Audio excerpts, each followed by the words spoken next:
guys, ayan, ngayon kaka-out ko lang ngayon gabi. Bali dumaan lang ako dito sa basurahan, kaso hindi ko na nakunan yung pagharbat ko kasi aligagana naman ang lola mo. Pero ayan, ito yung mga nakuha ko ngayon. Mamaya pakita ko sa inyo kung ano ba. Dali, wala akong dalang plastic ngayon eh, kasi nagmamadali ako at hindi ko ina-expect. Hindi ko ina-expect na may makukuha ko ngayon. Ang dami pa nga dun eh, kaso wala talagang dalang plastic. So sa susunod na lang ulit. Ayan, nakakuha na naman ang lola nyo. Ang dami ko na naman nakuha.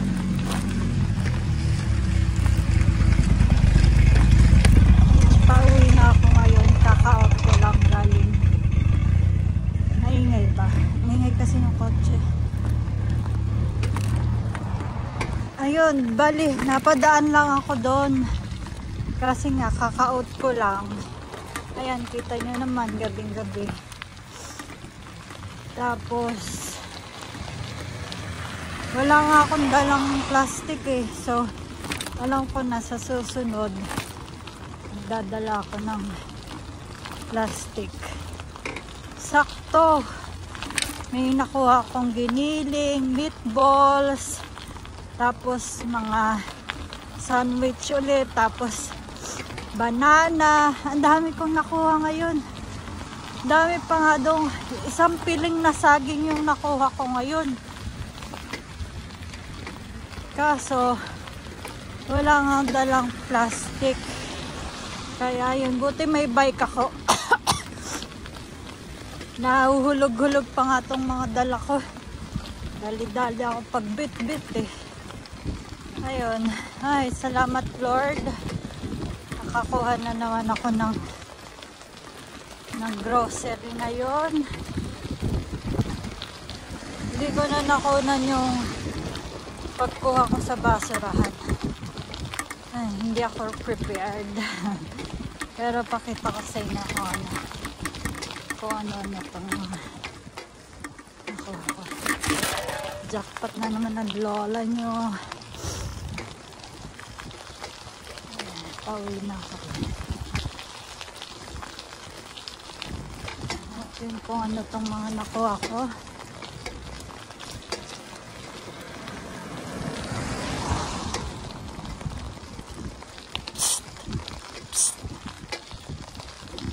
Ayun, naghintay na asawa ko doon sa pintuan.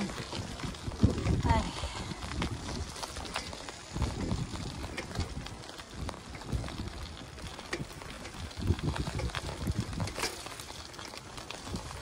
Kasi wala akong susi. Hintay na ako.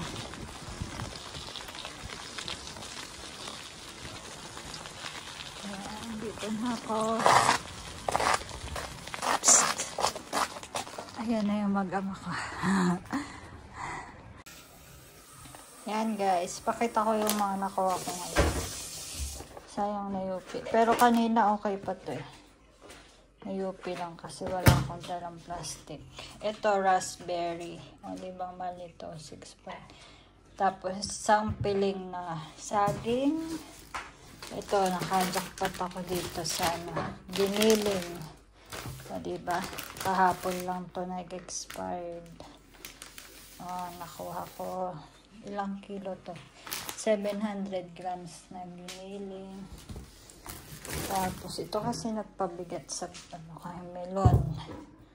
Ayan, melon. Ito, dalawang melon kasi yung nakuha ko. Bigat nito. Ayan. Tapos mushroom. Nakakuha naman ako ng mushroom. Ayan. Laki ng mushroom. Nati? Ayan, nakuha ko siya. Ito, nakakuha din ako ng may 23 pa. 23 pa pala to. Medyo ano to, maanghang. Alin? Sa kabila, yung kulay green na maliit. Anong green? Yung ganito. Ayun! Ay.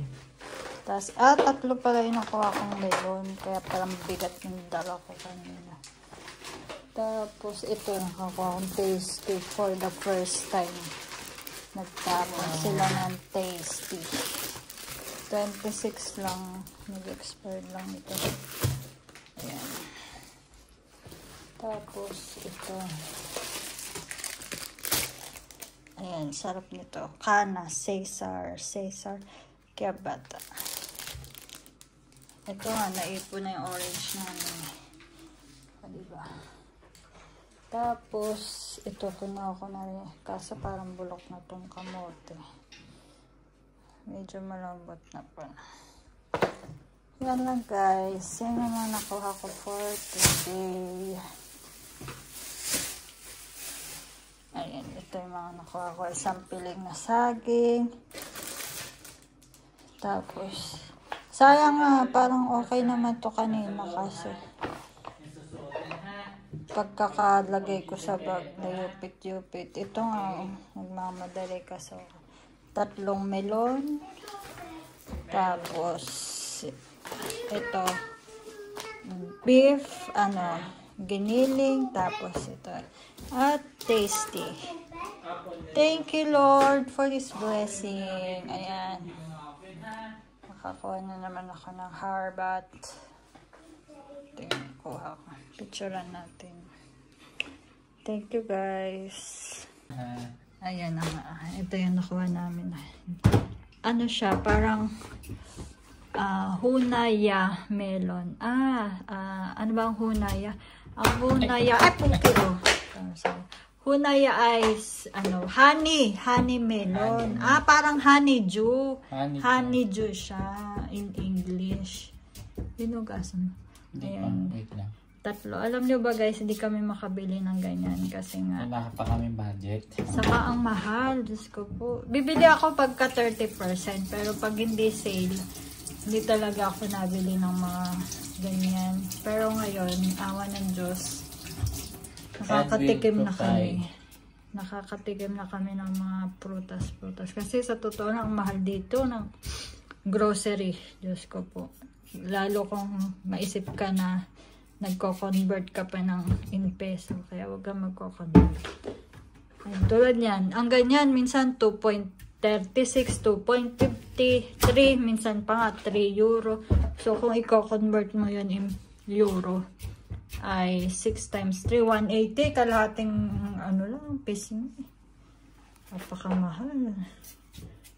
At least makakatipid kami. Malinis naman yung mga nakukuha dito guys. Naka-plastic, saka yung mismong lagayan ng Hiwalay siya sa mga sa yung basura ng sa labas. Saka wala dito langaw. Wala langaw doon. Mas makakadiri kung yung basurahan, puro langaw. Pero hindi, wala siyang langaw doon. Saka ayan, mga nakasildo yung mga prutas doon. Ayun, binuksan na niya. Kasi sabi ko buksan na. Kasi baka puno na yung aming rep. So, kailangan niya yung bawasan ng space. Kaya dapat buksan na. Honeydew siya, honeydew. Parang hindi naman siya yung parang melon. Honeydew. Yan. Kain guys.